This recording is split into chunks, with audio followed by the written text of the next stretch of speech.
Are you still denying that you put your hands on your nieces inappropriately? Yeah, that I spoke to Ms. Logan about that I was being accused because my sister had yeah, Oh, I meant that you think she did this because you owed her money and you called her a bitch. We are about to watch a parole hearing for a man who has just been in and out of the system for his entire life. For someone under the age of 45 to have 32 convictions on his record, and this is already his 14th potential parole opportunity. Yes, he has been granted parole 13 times already, and yet he continues to violate and violate and violate and violate. This time, one thing that shows up on his record is what he did to his nieces. But, you know, I'm sorry for getting worked up. We read about this all the time, about the revolving door and the light on crime. And, you know, this gives us just insight into the entire process. The idea that a criminal's rights are put before all of society. The idea that every time he's let out, he creates new victims. The idea that he is a danger to not just everyone around him, but himself, and that it benefits no one to give these slap on the wrist sentences. It does not benefit him to allow him to go back into society to reoffend, but yet it continues to happen. And even with all of that, even with his record being as long as it is, as violent as it is, as indiscriminatory as it is, being that his own victims this time were his biological nieces, he is still given just a light sentence. He was only sentenced February 23 of 2024, yet up for parole November 29, 2024. And regardless of the outcome of this hearing, he's going to be released September of 2025. Make it make sense. Anyways, what do we know? We're just sheeple. That, let's jump in. How you doing, Jose Figueroa, 267-380? Thank you. This hearing is being conducted in consideration of the parole application for Jose Figueroa, 267-380. He is serving a sentence of 4 years and 1 day, followed by 1,094 days of special parole for failure to appear first, violation of probation with an underlying sex assault second. As of today, records reflect a parole eligibility date of February 23rd of 24. There is no victim input in this case. There is an offender accountability plan for the offender. It has been reviewed and shows that the offender has completed the following programs. Short track sex offender program, tier 2. He's currently enrolled in GED classes. And Inside Out Dad, and that has an anticipated completion date of 12/4 of 24. Utilizing the statewide collaborative offender risk evaluation system, the offender's overall score falls within the high range risk for recidivism. Utilizing the static 99R, the offender's overall score for sexual offense recidivism falls within the moderate high range. Mr. Figueroa, this is your opportunity to express to the board why you believe you should be granted parole. You may begin, sir. Yes. Well, I understand that the mistakes the bad choices that I had made in the past caused me my freedom. I recognize being incarcerated this time, 3 years, has affected me, my family, and I have decided to take these programs to learn something and take something from it, so I could be able to be successful in the community.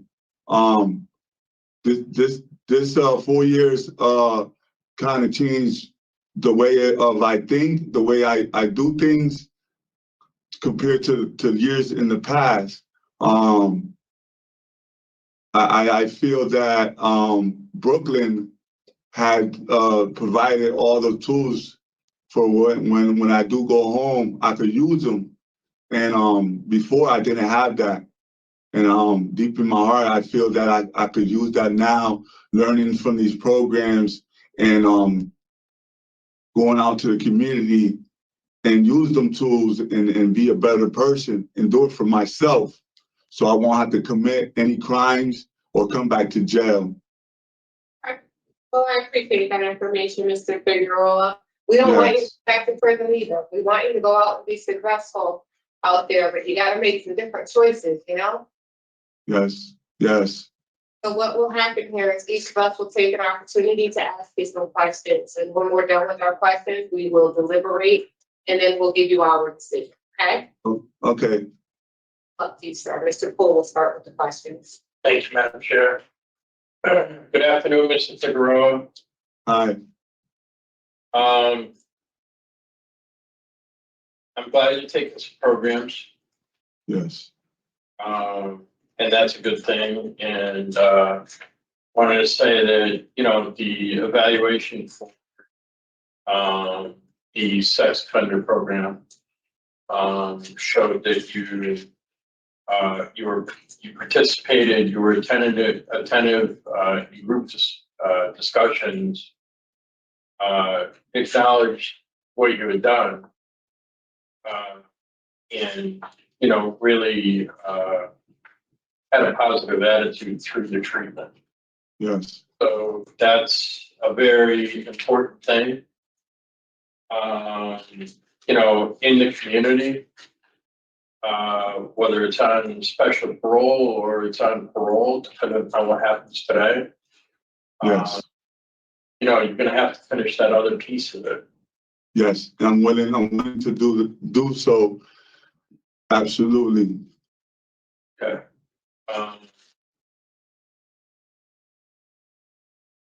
So, you know, you've been given several opportunities in the community. And by parole officers count here, you had 2 successes and 13 failures. So your violation of probation is all over your criminal history.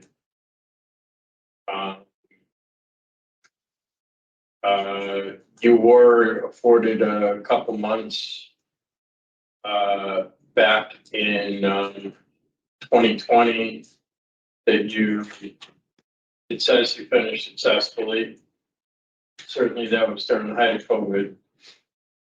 But most of the other, couple of the other times, which were earlier, we're going back over 10 years. You get a couple of smaller sentences that they had to complete before you went home. So we're really taking a look at like, where are we now, right? Yeah. Yes. So one of the concerns that I have is you have a substance use score of 5. There isn't a 6. So that's the highest level of concern that we can have based on an evaluation.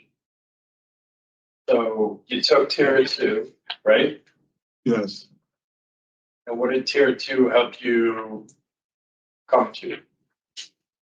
It came down to when I have learned little I have learned things where when it comes to situation that that if it wants me to drink or drug, that where I could go out to different outlets instead of picking back up. I could reach out to positive people. I could reach out to, if I have a parole officer, reach out to him or her and think about it twice before I pick up, because picking up is not going to be a good thing. It would affect me again, and it's not going to be good. It'll bring me back to jail, or I could be dead. You know, and I realized the 3 years that I've been incarcerated, all the friends that I had lost due to drugs and drinking. So I think that's a wake-up call for me. So if I feel that if I get in a situation, I got to pick up the phone. I got to pick up the phone. Before I wasn't doing that. and being incarcerated and learning these strategies in Brooklyn CI, I had learned to think about it twice. Don't just go straight to drugs or drinking. There's always other outlets besides using drugs. So how many other incarcerations have you had where you felt like, I will never do this again? I'm gonna be honest. I have a few. I had probably a few, a bunch. A lot, You know? right? Yes. And how many times have you said, I got this? This time when I realized that the 3 years that I've been incarcerated, this time being longer than normal than any other time, being incarcerated 3 years, I think I got it this time where it got enough is enough. But how many times in the past have you said, I got this? I can't even recall. You I know? bet you every single time, right? Yeah. Because we don't go out there with the idea of, yeah, I don't got this, I'm gonna go out and use again, I'll be back in a couple of weeks. Right? Yes. So with that being said, you need to set up some support. You need to set up a recovery plan going back out into the community. Right? Yes. And I know that you want to go to New Britain. Yes. Ever been to any meetings in that area? A Faro. I was doing Faro I completed Faro when I was out in 2018. I did Faro, and I know there's more other new programs out there. So besides Inpatient or outpatient? Inpatient.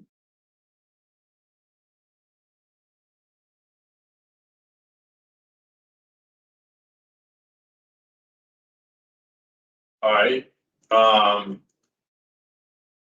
And so you did the 28 days? Yes. Did they want, what did Sally tell you? Did she want you to do more after that? I kept up with Rachel when I got successfully completed. So did Rachel tell you she wanted you to do more after that?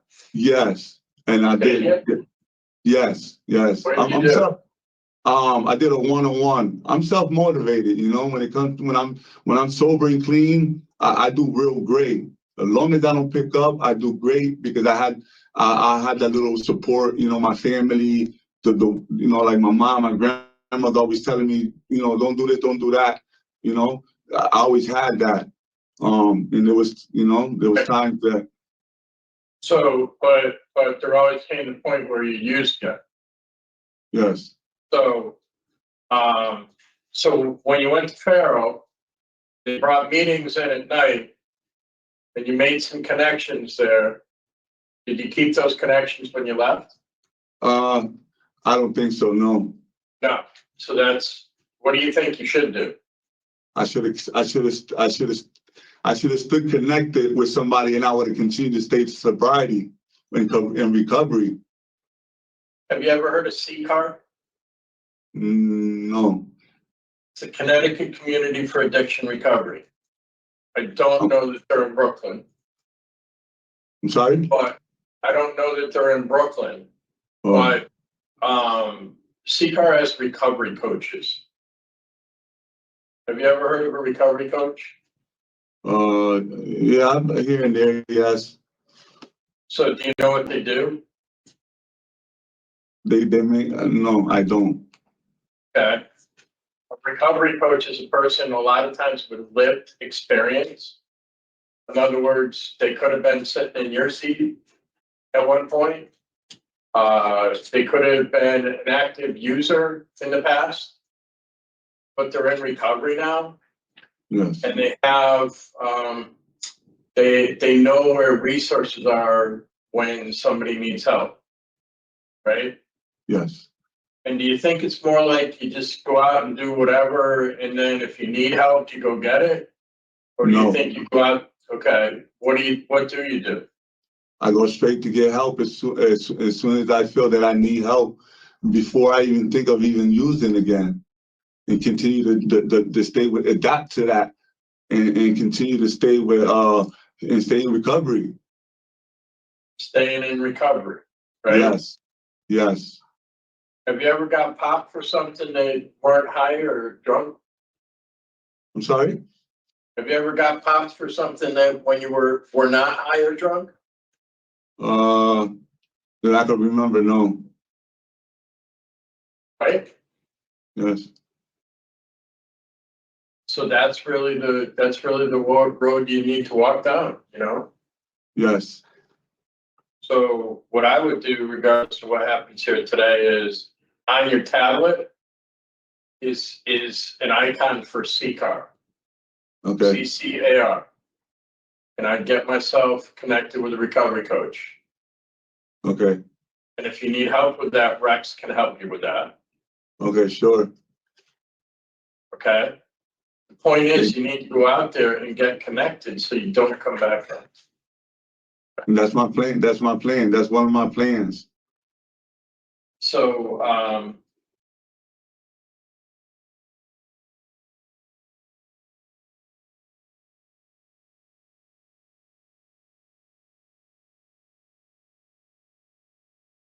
and what do you think, like in terms of going out there? And I know it says that you want to self-sponsor into Britain. Yes. My landlord do, he rents room and stuff, so I'll be, if everything goes well today, I'll be going out there. And he already knows me, so that he can help me a little bit too. With basic needs and stuff like that. He'll provide me with a few things, and I'll be renting a room from him.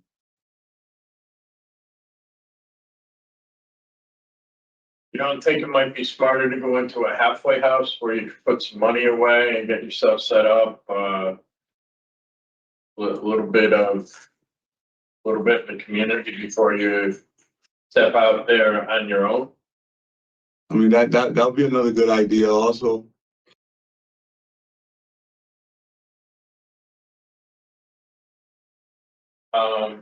And what are you thinking about in terms of employment? What are you thinking about doing? I'm sorry, for me, I had two jobs lined up. One at 99 restaurant that a friend of mine had provided for me. He told me that as soon as I make parole and I do go out to society, that to go to a 99 restaurant in Bristol, that they're already expecting for me to start, but I still got to fill out application. So that's one thing, and then I got another good sober companion that has his own business that's willing to support me and help me out also. What kind of business?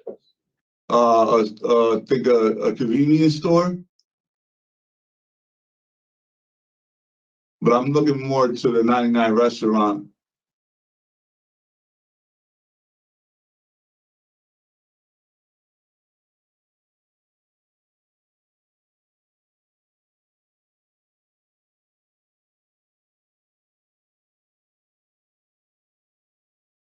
Sure, I don't know.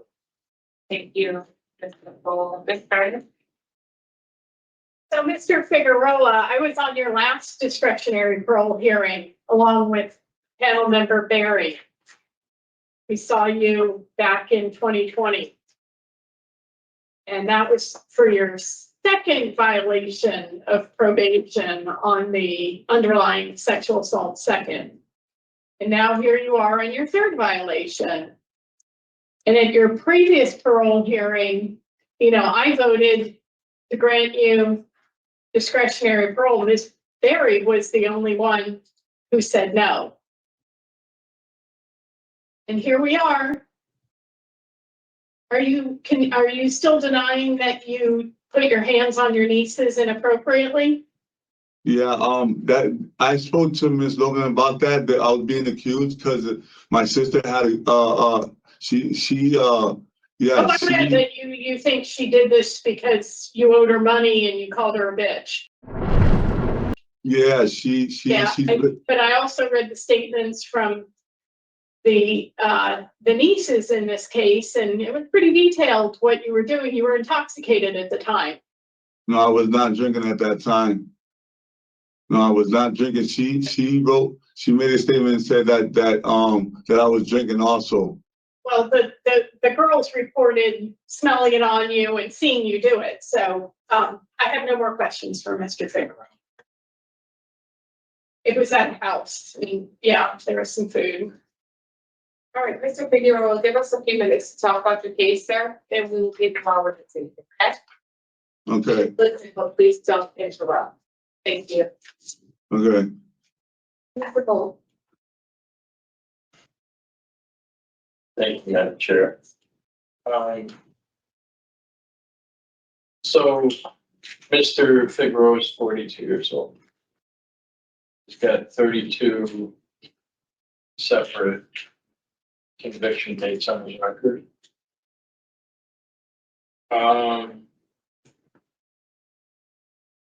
And he's in now for a failure to appear first, triggered violation of probation and other things. He's August 2025 is end of sentence with 1,094 days of special parole to follow. He's has one DR, which is a broken coax cable that was on his phone. He's taken tier 2. It appears that he had a positive experience in a short-term sex offender program based upon the evaluation. He's taken inside out tab. He has a plan to self-sponsor. Oh, you know, that's up to, for me, up to Parole and Community Services, and I think a halfway house route, either way, whether it's today or in August, is to go. It's he has 5, and he in substance use, and it seems somewhat shaky there. So I believe Parole and Community Services, whenever that happens, is going to need to do something with that.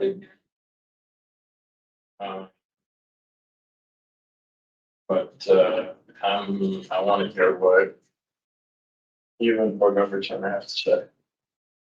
Well, I did not have Mr. Figueroa granted discretionary parole. I mean, we see people come in here all the time, and they've been under supervision several times, but this young man has had 15 opportunities, and 13 of those he's failed of being out on supervision. This time, and coming back with a new conviction is very concerning while under probation. And now they've given him special parole, which means that they're going to up the ante. They want him to be able to be remanded. And this is the second new conviction on the same period of probation, right? So I mean, he was only out for 11 months, a 7-year probation. I did not. I honestly, there's nothing really here to say. Give him the opportunity. So it's a denial for me today. And he does have a ton of special parole to follow his sentence. So hopefully he'll get the help that he needs. He just unfortunately has to prove himself now because he's self-sabotaging at this point. Ms. Turner? He had this case pending, so he was released in August of 2020, and these accusations were made in September, and then he got arrested in December. And while this case was pending, he was using cocaine. He removed his GPS device, and then he was failing to report and failing to appear. So I think that's what all, brought about 3 violations of the same period of probation, a special parole sentence, because he obviously needs intensive supervision to be successful out in the community. And will not, having granted him parole on his last violation of the same period of probation, I will not grant again today. We need to talk about the burning mattress. Oh, you're okay. I want to defer with you. So I have, the nature and circumstance, he was on probation. Definitely a poor performance. Yeah, I had poor performance over that, and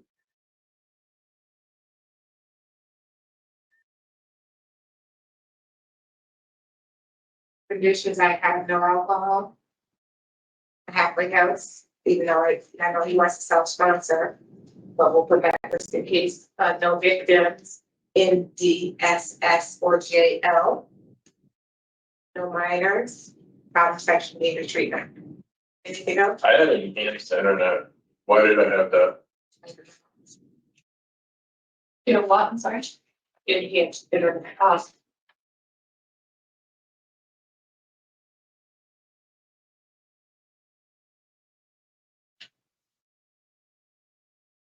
pick something from the evaluation. Thing. There was computer access agreement violations in one of the, for the violation probation, we talked about that. Yeah. That's why I had it.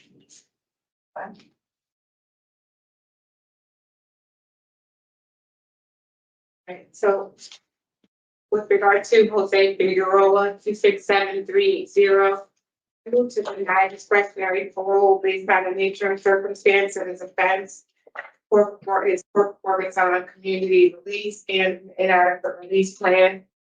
Mr. Figueroa will finish the sentence and go out to special parole, to which the following conditions will apply: no consumption of an alcoholic beverage, no contact with minors without parole officer supervision, no contact with their victims in these cases, initials ND, SS, or JL, sexual behavior treatment out in the community, enhanced monitoring of the internet, and a halfway house for residential placement just in case that is needed.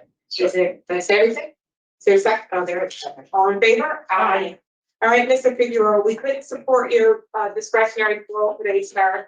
You have to prove yourself. You're doing well. You're on the positive path. It sounds as if you really are on the cusp of change, but unfortunately, your criminal history exceeds what you've done there in the facility this time. So you got to ride it out.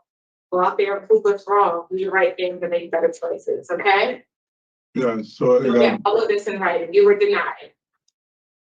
all right, thank you. Thank you. All right, this concludes. And they did the right thing. They denied, but let's think about all the times they did not do the right thing. I mean, in 2020, he was granted parole, and that's after, it's interesting. There are not a lot of articles on this. Is like the classic case of someone who keeps getting locked up. The police know him by first name basis. They know him so well. I mean, did you hear what they said? He has 32 convictions on his record. 32. Most recently, his nieces that he's accused of assaulting. It's like, when is enough? But still, they only gave him a 4-year sentence. He will get released September of 2025. Hello, that's in like 9 months from the time of this hearing. What is going on? No, it's 10 months. I'm sorry. You just can't make this stuff up. And what do you think's going to happen when he gets out in 10 months? Really? What do you think's going to happen? He was sentenced February 23rd, 2024, up for parole the final day of November or November to whatever, 2024. So it's like 9 months later is a parole hearing, and he's getting it anyways. And he has so all of those convictions, plus he has 13 parole opportunities, and he failed 11 of them. I mean, take that in, 13 parole opportunities. When do you not? And it's in his best interest. I watch, like I love you, the true crime stuff on Parole, and how often have I seen people who had said, "Look, I don't have to hear the siren if my microphone blocks it out or not." But this police car just drove by. If you where I see people who are locked up and said, "Man, I wish I'd gotten a longer sentence." Problem is that I kept getting these small stints, jail, and then finally I did this horrible crime, and then I got the 25-year sentence. And if I had just gotten like a good, healthy sentence at the beginning, I could have matured and grown up a little bit. And it's. He's not benefiting by being in prison for a year and a half. Yeah, he's gonna come out. He's gonna be all better now. I'm glad they denied it. Mandy, why are you yelling? What's wrong? I'm saying what's wrong because it's predictable what's going to happen. Okay, it's predictable. And what does probation mean? What does special parole mean? What does suspended sentence mean? When you can commit a new felony while out, and you still don't serve that time you're supposed to be backing up. All of that seems to be like a gimmick. Either I don't understand it or it's a gimmick. Anyways, I don't know. What's on his record? 9/9/2021. He has failure to appear. 9/27/2018. That's where he was sentenced to 1 year, but of course he'd gotten out. Larceny, reckless endangerment. Sir Richard didn't even marked him in the spreadsheet as someone who would do that to children, but he has to because he doesn't have to register. I don't think so. It's I don't know, whatever he did to his nieces. Sometimes you just lose. Sometimes society, for the benefit of society, you have to lock someone up for a longer term. But I would argue for the benefit of him as well. It's not even about retribution or punishment or protection. Clearly, what's happening now is not working. And the whole saying about repeating the same thing, yada, yada, we heard that quote 10 million times in our lives. This is a perfect example of it. He needs a longer sentence. How does a judge not see that? It would benefit him. But what do we know? We're just sheeple. Just Mandoo. I'm just a Mandoo.